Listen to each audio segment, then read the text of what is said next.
Andrew Griffith, Minister for Science, Research and Innovation, is with us. Used to work with us here at Sky until he went to the dark side.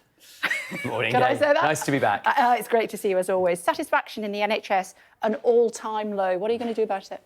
Well, look, it's difficult, and it obviously reflects the views that I hear from my constituents as well.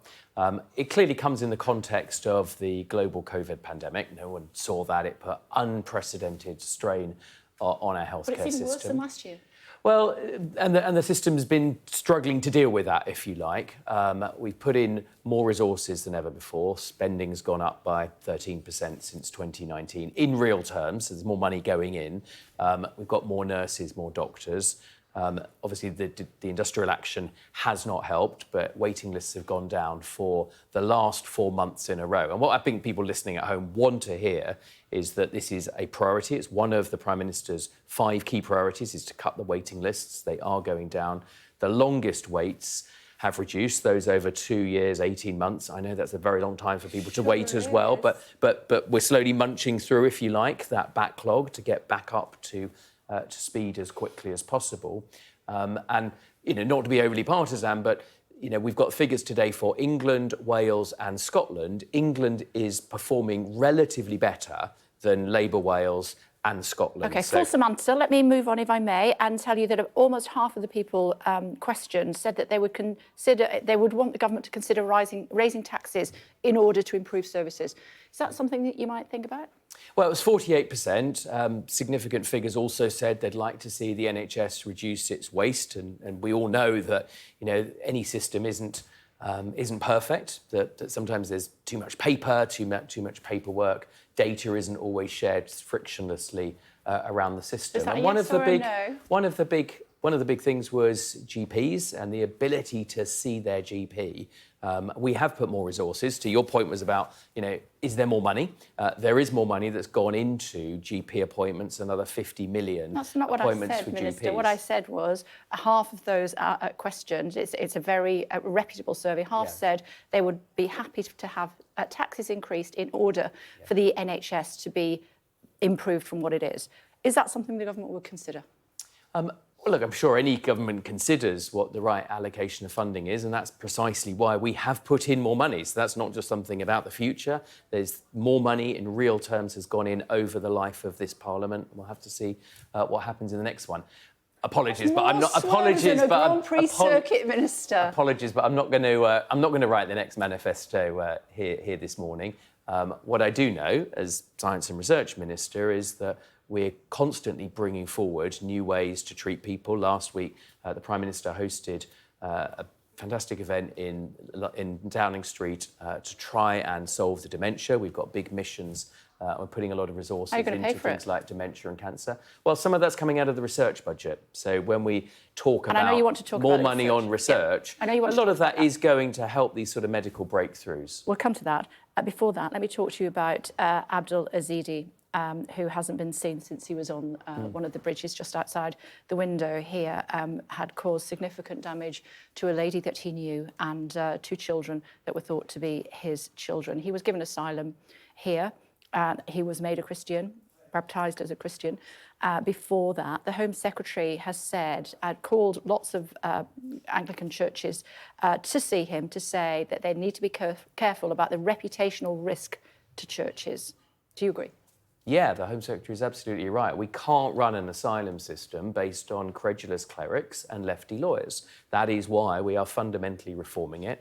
People like the case you mentioned, we shouldn't talk individuals, but people like that case should not be here, because we want to get to a position, it's very clear, if you come here illegally from a safe country, France is a safe country. It's a fellow member of the G7, it's a member of the European Union, it's signed all of the same treaties to protect refugees that the UK has. So if you come here illegally, you will not be able to stay. And that would apply to this case as it would many other cases that people are concerned about. That's the law that we're trying to get through the House of Lords right now. We're a couple of busloads of peers away in terms of the votes to be able to get that through the House of Lords, and then that will create the system that we want that would have prevented this tragic case.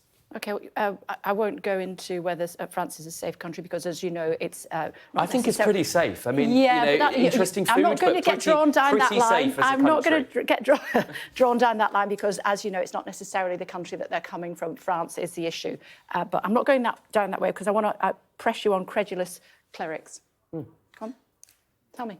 Well, I mean, as we have seen in this case, this is somebody who should not, in my view, have been granted asylum. Ultimately, those are the matters for judges and the asylum tribunal. So they're the ones that receive all of the facts. But, you know, the Home Secretary is right. There is a real concern about this. So let's take that to the next level.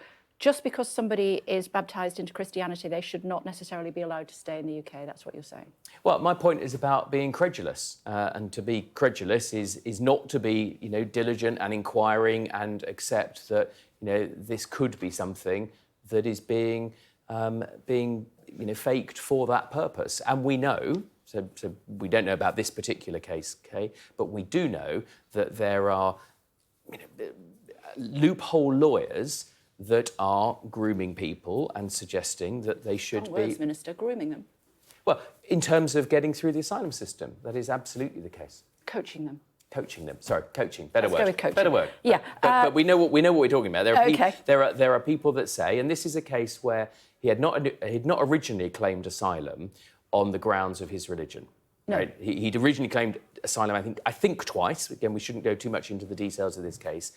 Those claims had been rejected, and subsequently, he then claimed asylum on these very different grounds. But let's be clear, the point is that he arrived here illegally in the first place. We're running out of time. That is what we're seeking to change. And I know that you want That's what we're seeking to I know that you want to talk about new research tools. Tell me. Well, today we're announcing 500 million. Lots of new research tools. We want our scientists and researchers to have access to the very best facilities. So we're creating a new digital archive of the 140-odd million records that people like the Natural History Museum have got. That will be a real chronology and a tool for researchers looking at how our world, how nature has evolved, the world's, in its domain, the world's best microscope that's going to let people see, you know, what atomic structures are doing in real time. And why that matters is because we'll use it for things like disease analysis, for drug discovery, for creating the sort of new materials that will enable us to live lower carbon lives. So really good, something that we can be very proud of as a country. It's one of the reasons why people, you know, come to this country, but we want them to come here legally to be a researcher, to be a scientist. You're all over the place with me this morning, Minister. Should rich people pay more to watch Strictly? Look, I think there's real questions about the longevity and sustainability of the BBC licence fee. Yeah. I mean, it is a regressive tax, so you know... Answer my question. Well, the government's looking at the BBC licence fee. I mean, we saw yesterday a contribution. Okay, I don't think I don't think anyone should... I don't tested? think anybody should pay more for the BBC licence fee. I think that there is a role Should for the people on less income BBC. pay less to have the BBC? And that's why the government has set up a panel to look at sustainable options for the BBC licence fee going forward. But you know yourself that there's more choice in broadcasting than ever before. There's more places you can get your news. There's more places you can grill a minister in the morning. And in that environment, it is right that we look at... Is the BBC value for money? Well, I mean, everyone's going to have their slightly different view. I'm asking you for your opinion, Minister. I think the BBC does some things brilliantly well, and there may be some things that other commercial operators in the market Is it value for money? Can now do. Well, again, everyone will make their own decision. And I'm asking you for yours. I mean, look, I pay my licence fee, but I also have my subscription to Sky and to Netflix. OK, so is it worth it? Which is best value for money? Well, the good news is that I have a choice about whether I pay my Sky subscription or Netflix. I don't have a choice, and ordinary people who are trying to make difficult decisions about their household spending don't have that choice. It's why the government had frozen the BBC licence. So you wouldn't pay for it if you... frozen it until recently. You wouldn't pay for it unless you had to. The debate that we're having isn't about next year or the following year. The debate we're having is about the long... What we're having right now on the programme is whether you think the BBC is worth the money and whether, if you didn't have to pay for it, you wouldn't. Well, if I didn't have to pay for it, I would choose to pay for it. What you're paying now? Well, I'd choose to pay for it. But the point is, not everyone would necessarily make that choice. and nor is it necessarily right that there are people being prosecuted for their non-payment of their licence fee. That is something I know the Secretary of State for Culture has said that the government's looking at. Are you glad it's over? We're done. It's good to see you as always, Minister. Thank you very much indeed for joining us.